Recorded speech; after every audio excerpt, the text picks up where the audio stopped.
தந்தை, மைந்தர், தூயாவியாருடைய திருப்பெயருக்கு மாட்சிமை உண்டாவதாக.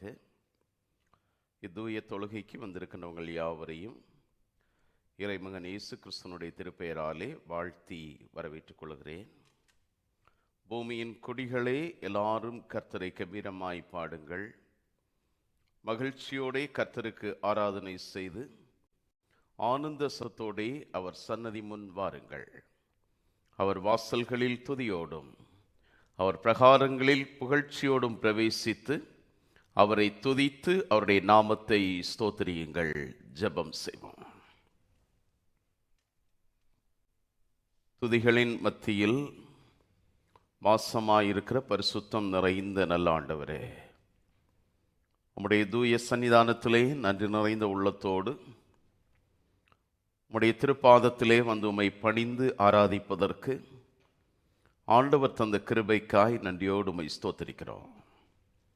கடந்து போன காலங்கள் முழுவதிலும் எங்களை இரக்கம் பாராட்டி பாதுகாத்து வழிநடத்தின தயவுகளுக்காய் ஸ்தோத்திரம். இந்த காலை வேளையிலும் உம்முடைய சன்னிதானத்திலே நாங்கள் இணைந்து உம்முடைய நாமத்தை மகிமைப்படுத்த ஆண்டவர் தந்த கிருபைக்காய் நன்றியோடு உம்மை துதிக்கிறோம், ஸ்தோத்திரிக்கிறோம். இந்த தூய தொழுகையிலே உம்முடைய பிரசன்னம் எங்கள் மத்தியிலே நிறைவாய் அசைவாட வேண்டும் என்று சொல்லி மன்றாடுகிறோம். பாடுகின்ற பாடல்கள், சிந்திக்கின்ற ஆண்டவருடைய வார்த்தைகள் மூலமாக எங்கள் ஆவி, ஆத்துமா, சரீரம் புதுபலனடைய கிருபை செய்யும். தொழுகையின் எல்லா பகுதிகளையும் உடைய கரத்திலே தருகிறோம். இயேசு கிறிஸ்துவின் நாமத்தில் ஜெபிக்கிறோம் எங்கள் நல்ல பிதாவே, ஆமென். இறை நாம மகிமைக்காக கீர்த்தனைகளில் அதிகாலையில் உம்மை தேடுவேன் முழு மனதாலே, தேவாசீர்வாதம் பெற நாடுவேன் ஜெபதபத்தாலே என்ற பாடலை நாம் இணைந்து பாடுவோம்.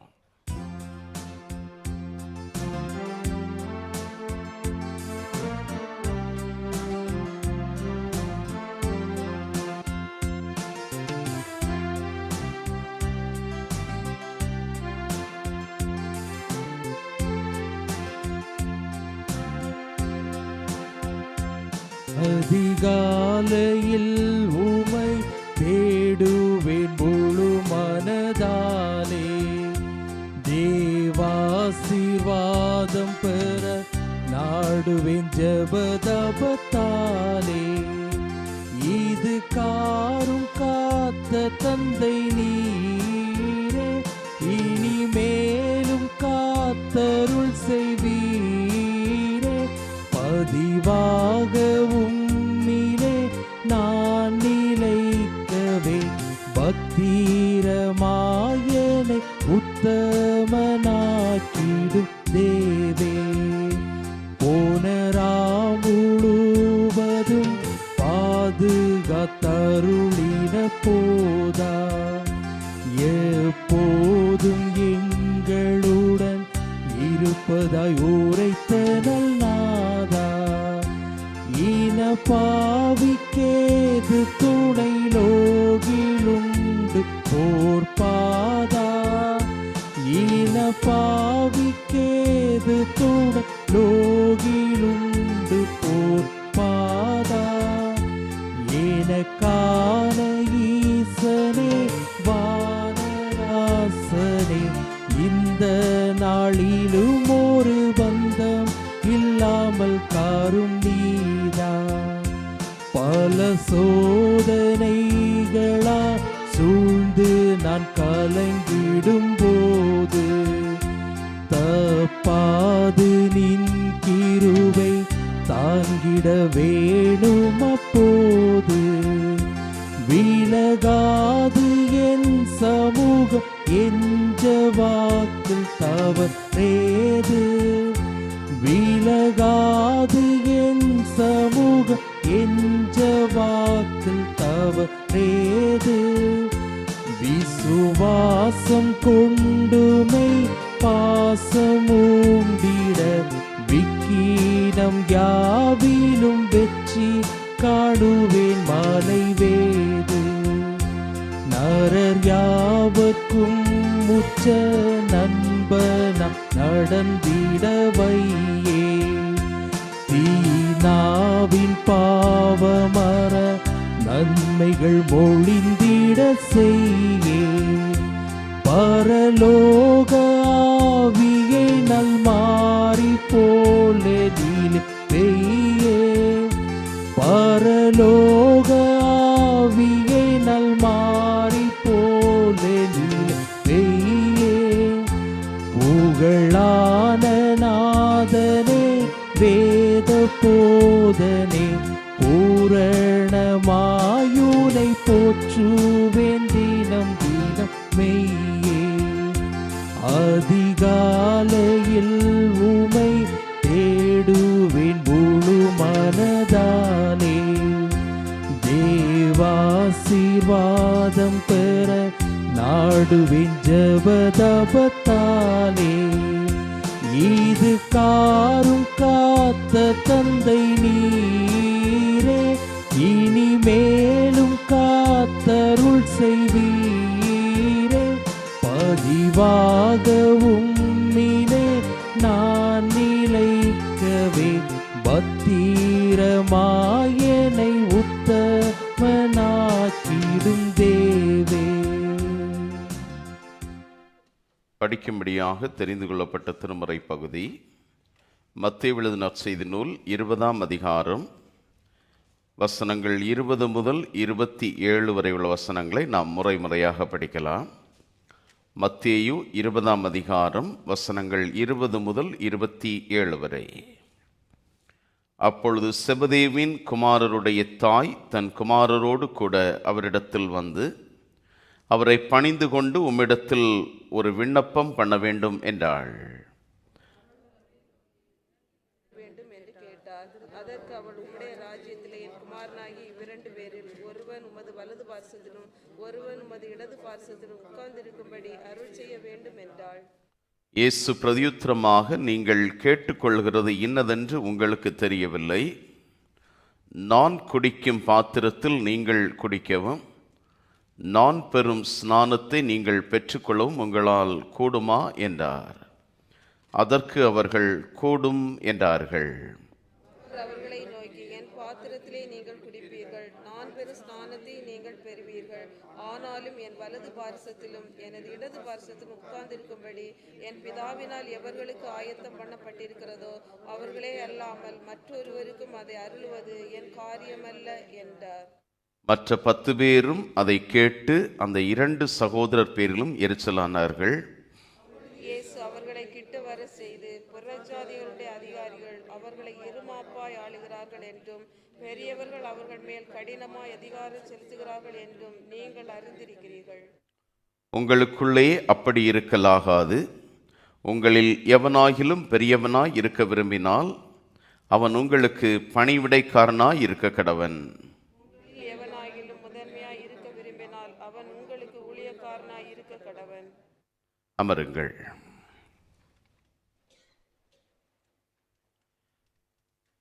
மனமகிழ்ச்சி நிறைந்த இந்த காலை வேளையிலும் சிந்தனைக்கு மையமாக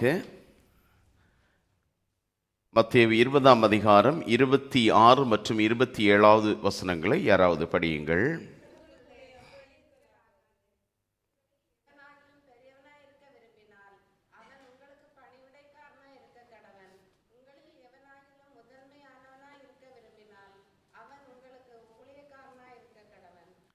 உங்களில் எவனாகிலும் பெரியவனாய் இருக்க விரும்பினால் அவன் உங்களுக்கு பணிவிடைக்காரனாய் இருக்க கடவன்.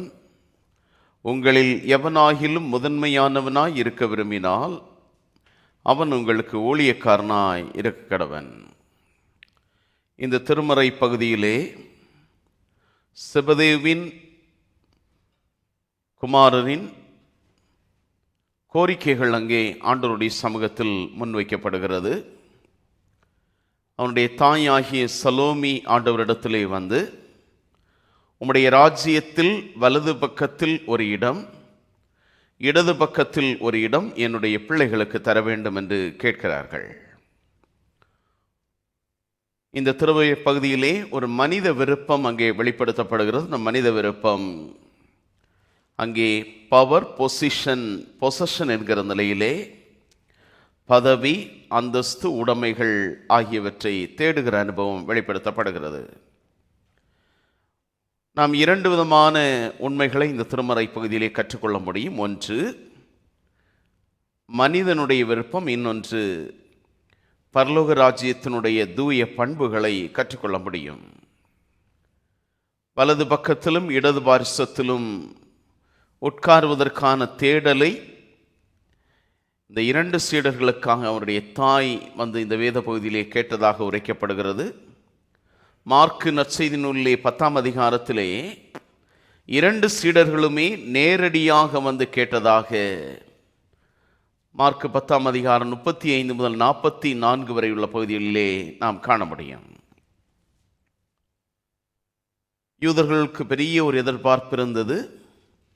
மேசியாவாகிய கிறிஸ்து இந்த உலகத்தில் வருவார், வந்து ரோம ஆளுகையை எல்லாம் அகற்றிவிட்டு இம்மண்ணுலகிலே புதிய ஒரு அரசை நிறுவுவார் என்கிற எதிர்பார்ப்பு இருந்தது. அந்த எதிர்பார்ப்பை அவர்கள் வெளிப்படுத்தும் வண்ணமாக அவர்கள் ஆண்டவரிடத்திலே கேட்கிற ஒன்று, உம்முடைய அரசிலே எங்களுக்கு பொறுப்பான பதவிகள் வேண்டும்.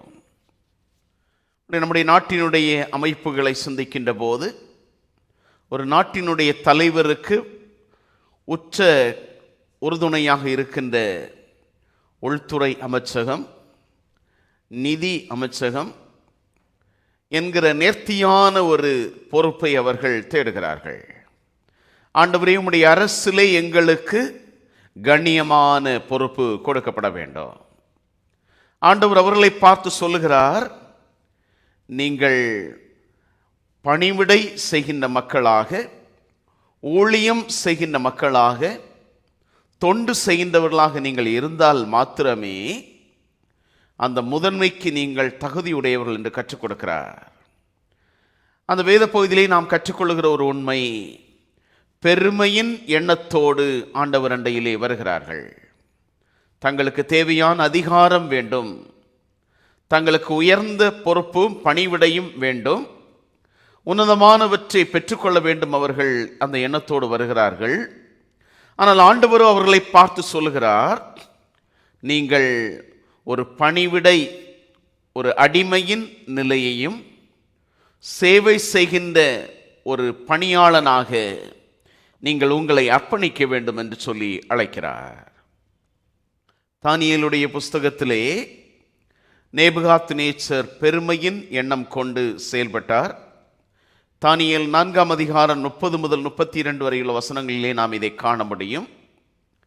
அந்த பெருமையின் எண்ணத்திற்கு ஆண்டவர் ஒரு உயிரினத்தை போல் தள்ளப்படுகிற ஒரு தண்டனையை அனுமதிக்கிறார்.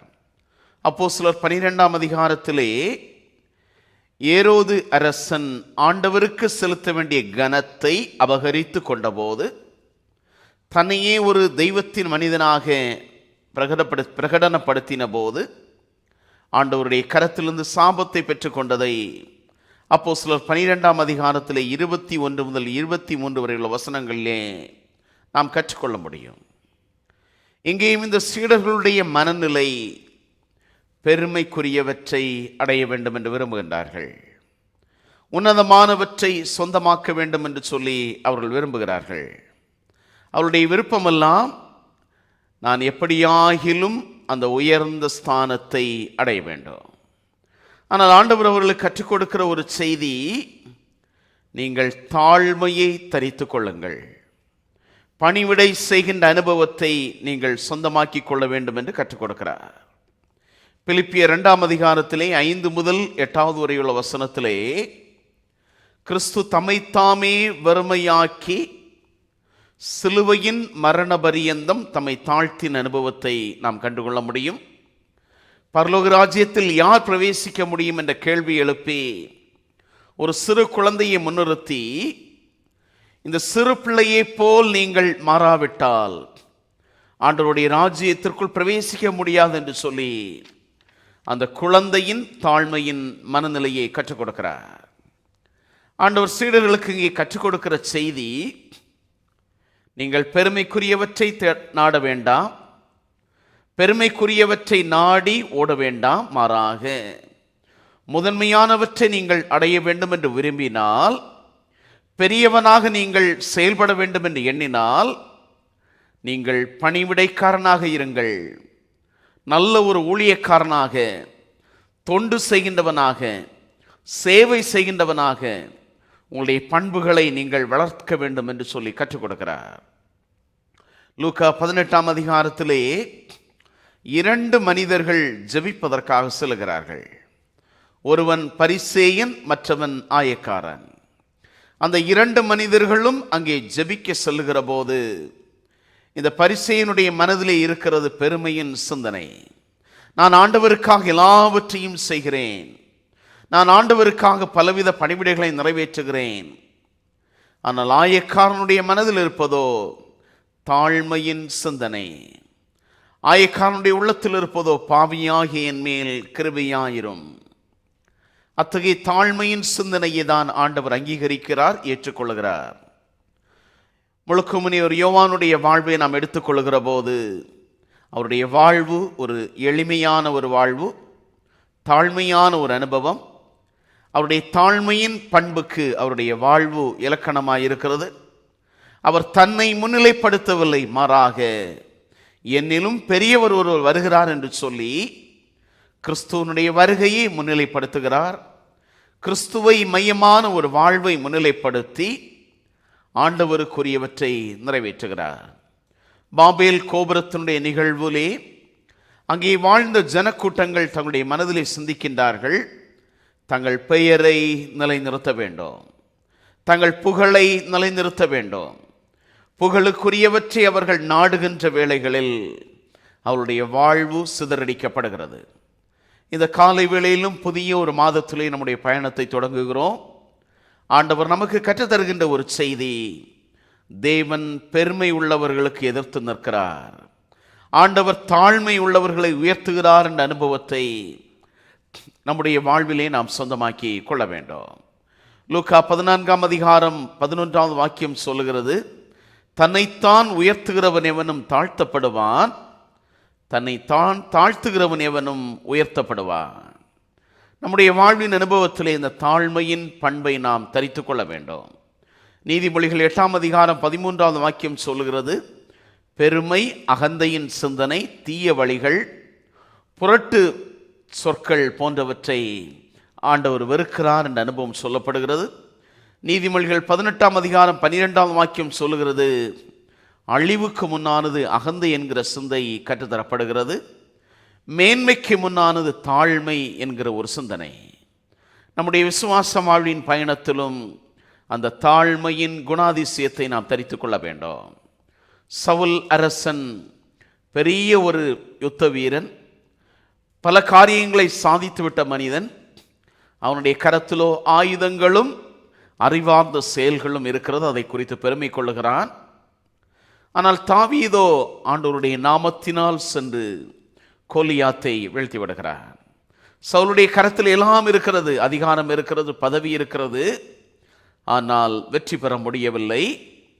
தாழ்மையின் பண்பை தரித்து கொண்ட தாவீது அரசன் கோலியாத்தை வீழ்த்தி பெரிய ஒரு உயர்வை கண்டுகொள்கிறான். இங்கே இந்த சீடர்களுக்கு ஆண்டவர் கற்றுக் கொடுக்கிற செய்தியும் அதுதான். முதன்மையானவற்றையும் மேலானவற்றையும் நீங்கள் நாட விரும்புகின்ற நீங்கள் நிச்சயமாக பணிவிடைக்காரனாக இருக்க வேண்டும், ஊழியக்காரனாக இருக்க வேண்டும். அந்த தாழ்மையின் பண்பை தரித்து கொள்ளுங்கள் என்று கற்றுக் கொடுக்கிறார். ஆண்டவருடைய திருக்கரத்திலே நம்முடைய வாழ்வை தருவோம். தாழ்மையின் பண்புகளை தரித்து ஆண்டவருடைய கரத்திலிருந்து தெய்வீக ஆசிகளை சொந்தமாக்கிக் கொள்வோம்.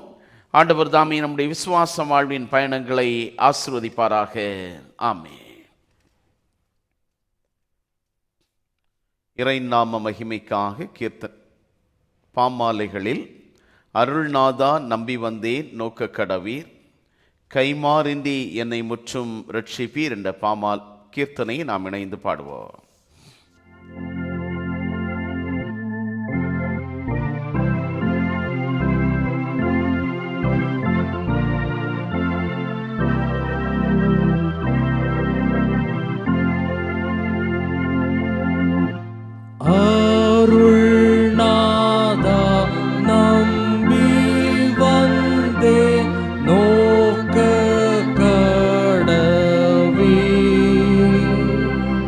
கை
திருவிருந்து என்கிற தூய தொழுகையின்றி நாம் பங்கு பெறுக ஆயத்தப்படுவோம்.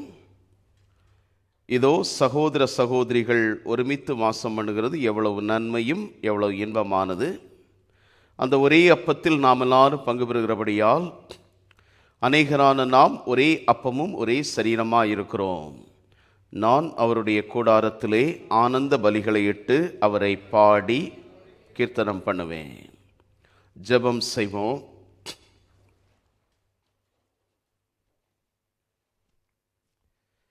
இயேசுவே, உத்தம பிரதான ஆசாரியரே, நீர் உமது சீடர்கள் மத்தியில் பிரசன்னமாயிருந்தது போலவே எங்கள் மத்தியிலும் பிரசன்னமாகி அப்பத்தை பிற்கையில் எங்களுக்கு உம்மை வெளிப்படுத்தியருளும். நீரே பிதாவோடும் பரிசுத்த ஆவியோடும் சதா காலமும் ஒரே கடவுளாக ஜீவித்து அரசாளுகிறீர். ஆமேன். ஆண்டவர் உங்களோடு இருப்பாராக. உங்கள் இருதயத்தை உயர்த்துங்கள். நம்முடைய ஆண்டவராகிய கடவுளுக்கு ஸ்தோத்திரம் செலுத்த கடவோம். ஆம் பிதாவே, நீர் பரிசுத்தர், நீர் ஸ்தோத்தரிக்கப்பட்டவர். தேவரீர் மனிதர்கள் உருக்கமாய் அன்பு கூர்ந்து உமது ஒரே பேரான குமாரனாகிய இயேசு கிறிஸ்து எங்கள் தன்மையை தரித்துக் கொள்ளவும் சிலுவையில் மரித்து எங்களை மீட்டுக்கொள்ளவும் அவரை தந்தருளினீரே. அவர் சிலுவையில் ஒரே தரம் தம்மை தாமே ஏகபலியாக ஒப்புக் கொடுத்து சர்வலோகத்தின் பாவங்களை நிவர்த்தி செய்வதற்கு நிறைவும் பூரணமும் போந்ததுமான பலியையும் காணிக்கையும் பரிகாரத்தையும் செலுத்தினதுமல்லாமல் தமது அருமையான மரணத்தை என்றென்றைக்கும் நினைப்பூட்டும் ஞாபகத்தை நியமித்து தாம் திரும்ப வருமளவு நாங்கள் அதை அனுசரித்து வரும்படி தமது பரிசுத்த சுவிசேஷத்தில் கட்டளையிட்டருளினாரே. அவர் தாம் காட்டி கொடுக்கப்பட்ட அன்று ராத்திரியிலே அப்பத்தை எடுத்து ஸ்தோத்திரம் பண்ணி அதை பிட்டு சீஷர்களுக்கு கொடுத்து, நீங்கள் வாங்கி பூசியுங்கள், இது உங்களுக்காக கொடுக்கப்படுகிற என்னுடைய சரீரம், என்னை நினைவு கூறும்படி இதை செய்யுங்கள் என்றார்.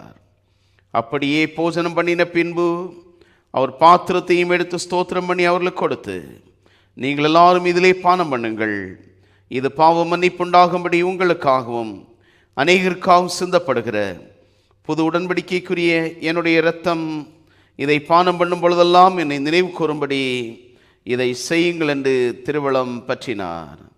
ஆமீன். கர்த்தாவே, உமது மரணத்தை நினைவு கூறுகிறோம், உமது உயிர்த்தெழுதலை அறிக்கையிடுகிறோம், நீர் திரும்பி வர காத்திருக்கிறோம். கிறிஸ்துவே, உமக்கு ஸ்தோத்திரம் உண்டாவதாக.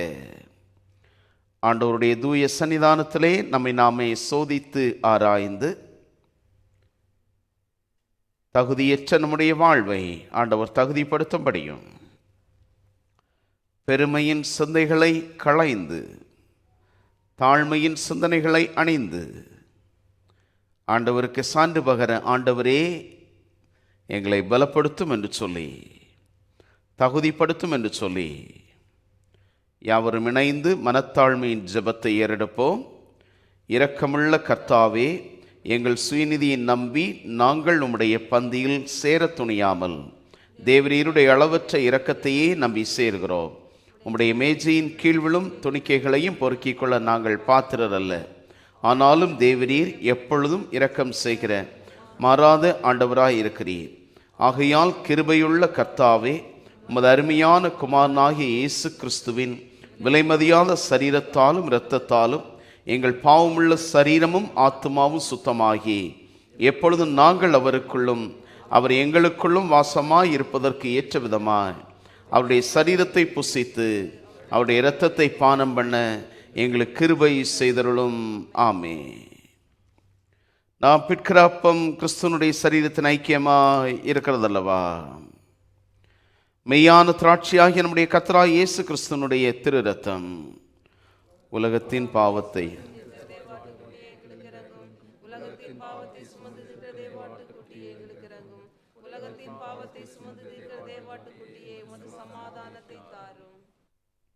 கர்த்தருடையவைகள் கர்த்தரின் பிள்ளைகளுக்கே கர்த்தரின் பந்தி உங்களுக்காய் ஆயத்தமாய் இருக்கிறது. வாருங்கள்.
என் நாவல் என்றுமே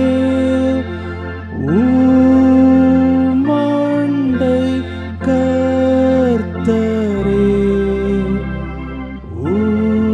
உம்மண்டை கர்த்தரே, நான் சேர்வதே.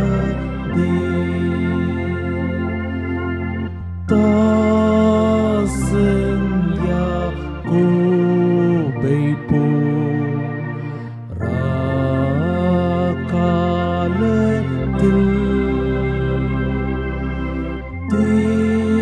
தேக்கச்சு கல்லின் மேல் தூங்குகையில்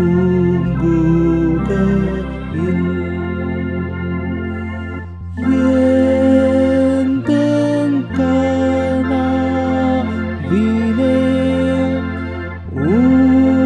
உம்மண்டை கர்த்தரே, உம்மண்டை கர்த்தரே,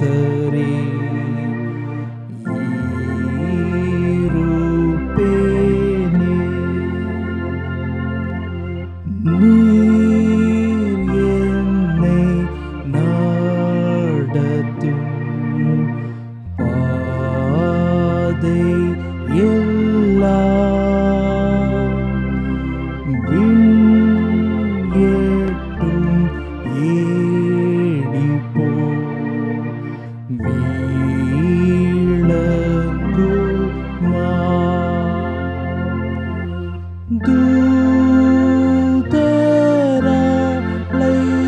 தூதரழைப்பாரே, உம்மண்டை கர்த்தரே, உம்மண்டை கர்த்தரே, நான் சேரவே.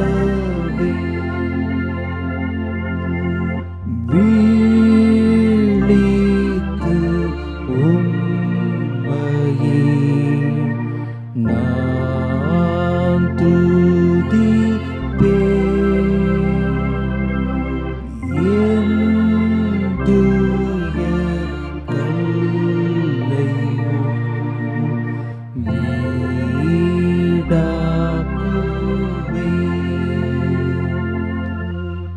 என் துன்பத்தாலுமே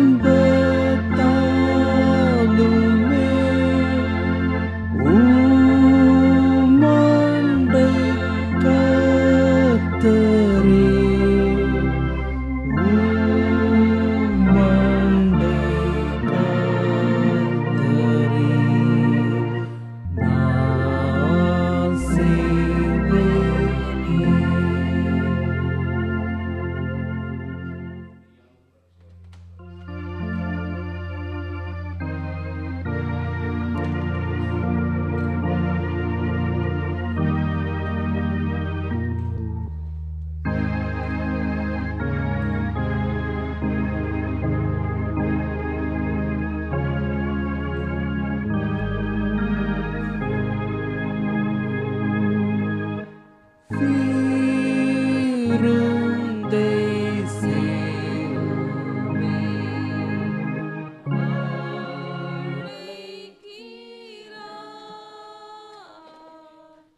ஆண்டவருடைய பந்தியிலே பங்கு பெற்ற நாம் அவருக்கு ஸ்தோத்திரம் செலுத்துவோமாக. ஜெபம் செய்வோம்.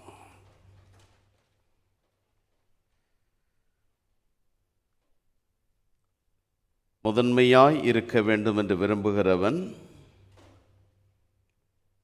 எல்லாருக்கும் பணிவிடைக்காரனாக ஊழியக்காரனாய் இருக்க வேண்டும் என்கிற உண்மையை கற்றுத்தந்த எங்கள் நல்ல தெய்வமே, எங்கள் வாழ்வின் பயணத்திலே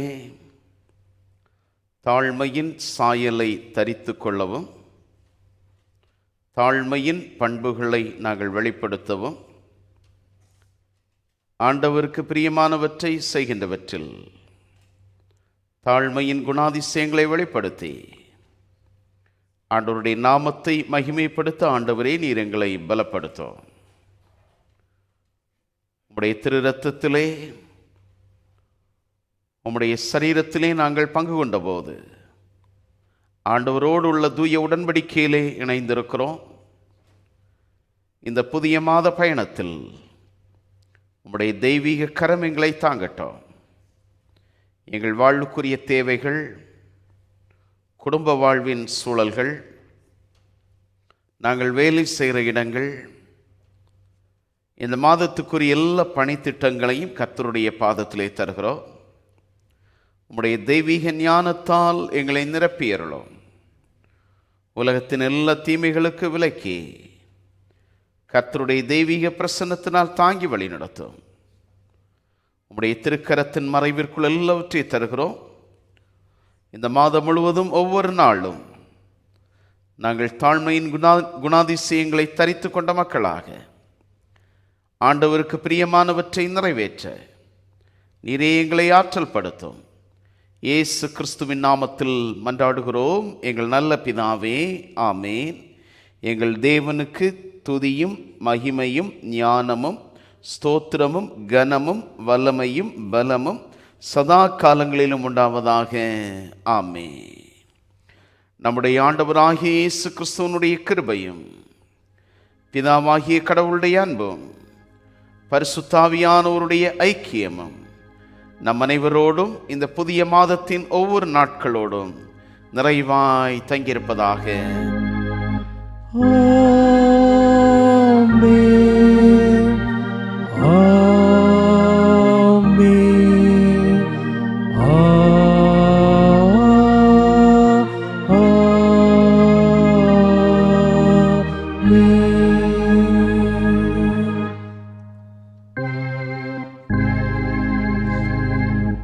தூய பந்தி சேர்ந்த கைகள் சேவை செய்ய காத்திடும். தூய தோனி கேட்ட காது தீக்குரல் கேளாமலும். தூயர் தூயர் என்ற நாவு வஞ்சனை பேசாமலும். தூய அன்பை கண்ட கண்கள் என்றும் நம்பி நோக்கவும். தூய ஸ்தலம் சென்ற கால்கள் ஒளியில் நடக்கவும். தூய ஆவி பெற்ற எம்மில் புது ஜீவன் பொங்கவும்.